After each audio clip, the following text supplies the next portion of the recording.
আচলতে তাই মানে তাই ডাঙৰ হোৱাৰ পিছত দেখিলোঁ তাই ডান্সত ধাউতিটো বেছি আছিলে আৰু একেবাৰে সৰু কালত কৰিমগঞ্জত থাকোঁতে তেতিয়াতো তাই বহুত সৰু তাই ভালকৈ মনতে নাই সেইবিলাক কথা তেতিয়া জংকি অলপ ডাঙৰ মই ক্লাছ 5-6 এই তলৰজনী মমন ৰাইজে চালে খালি সেই গুণ্ডা টাইপ থাকিছিল তেতিয়া ওচৰৰ ল'ৰাবোৰ পিতে সৰু সৰু ল'ৰাবোৰ হা চুবাই আৰু এদিনটো বিচা এটা চুবাই আছিলে মই দেখিছোঁ কিবা এটা চুবাই আছে তাৰপিছত মুখখন মেলি পেলাই উলিয়ালে তেতিয়া একদম সৰুতে দেখিছোঁ বিচা এটা চুবাই আছে কিন্তু একো নহ'লে বাৰু আৰু পিছত দেখিলোঁ তাই মানে ডান্সত ধাউতি চব বেলেগ বেলেগ হৈ গ'ল জংকি গুচি গ'ল নাটকত মই গুচি আহিলোঁ এইফালে মিউজিকত আৰু জংকিকো মই সৰুতে কেতিয়াও নাটক কৰা দেখা নাছিলোঁ কিন্তু পিছত তাই নাট্যকৰ্মী হিচাপে যথেষ্ট নাম কৰিলে আৰু তাইও ডান্সত যথেষ্ট নাম কৰিছিলে ভাৰতনাট্যম শিকিলে সত্ৰীয়া শিকিলে বিহুটো আৰু তাই বহুত এৱাৰ্ড চেৱাৰ্ড লৈছে বিহু গোটেই অসমত চ' তাৰপিছত গৈ তাই কটনত আহি পঢ়ি MA পাছ কৰি জিঅ'গ্ৰাফী আছিল তাইৰ ছাবজেক্ট তাৰপিছত এদিন মোক সুধিলে মই ডক্টৰেট কৰিম মই বোলো ঠিক আছে ডক্টৰেট কৰিলোঁ ভালেই মোক কৈছে কি ছাবজেক্টত কৰিলে ভাল হয় বুলি সুধিলে মই এনেই কৰিলোঁ মিউজিকেল জিঅ'গ্ৰাফী মই নাজানো এইটো ছাবজেক্ট আছে নে নাই তাই চাই পেলাই ক'লে যে আছে সেইটো খালি খুব কম মানুহে কৰিছে ইণ্ডিয়াৰ I don't know' I think she is the third so' এতিয়া ডক্টৰ পামী বৰঠাকুৰ হ'ল so' I am very happy তাই আমাৰ ফেমিলিত বেছিভাগেই চোকা মানুহ বেছিভাগেই পঢ়া শুনা কৰা মানুহ আটাইতকৈ কম পঢ়া চাগে মই হায়াৰ ছেকেণ্ডেৰী এবাৰ ফেইলো কৰিছোঁ তাৰপিছত পাছ কৰিছোঁ প্ৰথমবাৰ মই মিজোৰ কাৰণে ফেইল কৰিলোঁ প্ৰেক্টিকেলত মই পঢ়াত ভালেই আছিলোঁ নপঢ়িলোঁ কথাটো সেইটো কিন্তু তাই পঢ়ি শুনি ডক্টৰেট হ'ল so' I am very happy about you love you মই ফটো দেখিছিলোঁ সৰুতে ই মোক কোচত লৈ ঘূৰি ফুৰা তেনেকুৱা তাৰ একচুৱেলি কৈশোৰ বুলি মই ক'ব পাৰোঁ তাৰ হাইস্কুলত থকাৰ পৰাহে মোৰ মনত আছে আৰু কথাবিলাক তাৰ আগৰখিনি মোৰ মনত নাই তেতিয়া মই বিজনীৰ পৰা মনত আছে য়েছ বিজনীত তেতিয়া মই 3 বছৰ হৈ গৈছে আৰু সি হাইস্কুল পাইছে তেনেকুৱা ধৰণৰ তেতিয়াৰ পৰা মনত আছে চ' কি ক'ম তাৰ কথা অনুবৰ্তে চাইকেলখন লৈ ঘূৰি খুব ভাল পায় বন্ধু বান্ধৱ চিলেক্টেড কেইজনমান তেওঁলোকৰ লগত আড্ডাও চলে কিতাপৰ আড্ডাও চলে মিউজিকৰ আড্ডাও চলে লাহে লাহে তেওঁলোক দাদা আৰু বাক তাৰমানে আমাৰ মা মিউজিকত খুব ইণ্টাৰেষ্ট আছিলে চ' মায়ে তাত অন্য সুবিধা নাই পোৱা লোকসংগীতৰকে শিক্ষা দিওঁ বুলি তাহাঁতক ভাবিলে তাত এজন খুব ৰমণী ৰায় ছাৰ বুলি আছিলে তেওঁৰ আণ্ডাৰত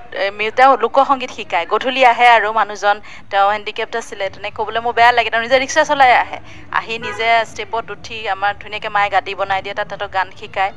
গলিৰা তেতিয়া তবলা বজায় এটা মানে বিজনীত মোৰ মনত আছে তবলা বজায় তবলাটো সেই কৰিমগঞ্জত শিকি অহা চ' বিজনীত যেতিয়া ফাংচন আছিলে মোৰ মনত আছে সেই প্ৰথম ফাংচন মই মাৰ কোচত বহি আছোঁ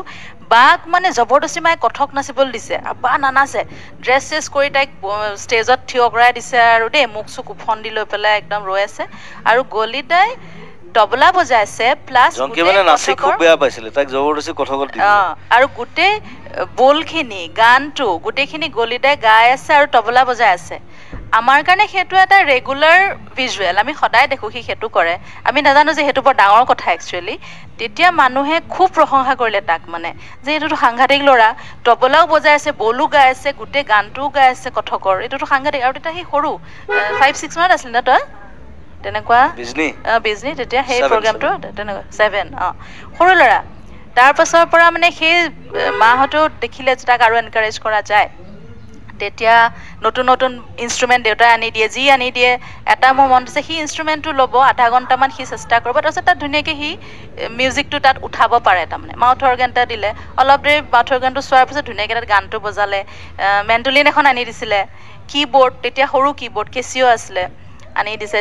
যিকে ইনষ্ট্ৰুমেণ্ট আনি দিয়ে খুব বেছি আধা ঘণ্টা লাগে সি অকণমান তাৰপিছত কীবৰ্ডখন একেবাৰে অকণমানি আছিলে তাৰপিছত যিটোকে ইনষ্ট্ৰুমেণ্ট দিয়ে মোৰ মনত আছে সি আধা ঘণ্টামান চোৱাৰ পিছত একদম ইমান ধুনীয়াকৈ তাত মানে বস্তুটো সি সোমাই যায় চ' সেই বস্তুটো মই দেখিছোঁ প্লাছ অকল মিউজিক বুলি নহয় তাৰ নলেজো খুব ভাল ইনফেক্ট এতিয়াও মানে সি আল্টু ফাল্টু বস্তু চাই নাথাকে মোবাইলত যেতিয়া মোবাইলটো লৈ দৰকাৰী কিবা এটাই চায় তাৰ মানে জেনেৰেল নলেজ সৰুৰ পৰাই খুবেই ভাল আৰু চোকাও আছিলে, বহুত ভালকৈ মেট্ৰিক পাছ কৰিছে। কিন্তু মেট্ৰিকৰ আগত মোৰ এটা কথা মনত আছে, মানে তেতিয়া আমি তামোলপুৰত থাকোঁ, মই জাষ্ট ক্লাছ 2 মানত হ'ব, মায়ে দেউতাই বুজাই আছে আৰু দেউতাই পাপুৱে মায়ে এফালৰ পৰা, তই মেট্ৰিকটো ভালকৈ পাছ কৰিব লাগিব, অমুকৰ ল'ৰাই লেটাৰ পাইছে, অমুকৰ ষ্টেণ্ড কৰিছে, অমুকে ষ্টাৰ পাইছে। মই মানে বিচনাখনতে কিবা ডাঙৰ তাৰে শ্বাৰ্ট এটা পিন্ধি খেলি আছোঁ ইফালৰ পৰা সেইফালে খোজকাঢ়ি। তাৰপিছত মই মাজতে কমেণ্ট কৰিছোঁ, জানো আমাৰ গৰুটোৱে কি কৰে। তাৰ মানে খং উঠিছে মোলৈ, এনেকৈ চাইছে, সেইটোৱে মানে এনেকুৱা মানে মোক মৰাও নাই, একো কৰা নাই, কিন্তু পাৰিলে মানে সেই সময়ত দিলেহেঁতেন মোক 2 টকামান। কিন্তু সি বিৰাটেই ভালকৈ পাছ কৰিছে মেট্ৰিক। পিছত সেই বস্তুবিলাক মনত আছে। তামোলপুৰত অৱশ্যে চৰ্চাটো অলপ কমি গৈছে, তাত সুবিধাটো কম আছিলে। আকৌ যোৰহাট অহাৰ পিছত আকৌ আৰম্ভ হ'ল তাৰ চৰ্চা। তো আমিও নিজৰ নিজৰ লাইনত ট্ৰেকত গুচি গ'লোঁ। চ' আমি তাক ছাপোৰ্ট কৰোঁ, সি আমাক ছাপোৰ্ট কৰে। সেই তেনেকৈ এদিন জুবিন গাৰ্গ হ'ল। তো আমি তাৰ ফেন লেটাৰ্ছ আহে, বায়ে মই ৰিপ্লাই কৰোঁ। যোৰহাট অহাৰ পিছত তাৰমানে মই ইমানেই বেছি সোমাই গ'লোঁ মিউজিকত, কোনোবাই যদি মোক সোধে যে তোৰ ভণ্টিয়ে কি পঢ়ি আছে, মই ক'ব নোৱাৰে। সিহঁতৰ বিৰাট খং উঠে। মই ঘৰলৈ আহি পেলাই সুধো, কি পঢ়ি আছ তই? তোৰ লাজ লগা নাই বুলি সোধে। এদিন মোক ল'ৰা এটা সুধিলে, তোমাৰ সেই পিংক কালাৰৰ ঘৰটো নহয় জানো বঙাল পুখুৰী? মই কৈছোঁ মই আজিলৈকে চোৱা নাই কি কালাৰ ঘৰটো, মই আজি গৈ চাব লাগিব। অনবৰতে সুৰীয়াই গান গাই এনেকেই থাকে মানে সি। তেতিয়া চাইকেলখন লৈ গ'লেও পাগুৰি এটা মাৰি যাব, গানটো গাই গাই যাব, চবেই চিনি পায় আৰু গলিতাক। বেলেগ বেলেগ, কেতিয়াবা জাপি, কেতিয়াবা পাগুৰি, কেতিয়াবা কম্বলখন কাটি পেলাই ঠাণ্ডা দিনত পিন্ধি যায়। আৰু গানটো মুখত অনবৰতে, ৰাতি ৰাতি তাক দেখিছোঁ। মানে এইটো তাৰ ভগৱানে দিয়া ভইচ এটা আছিলে, আৰু সি নিজেও বহুত কালচাৰ কৰিছে।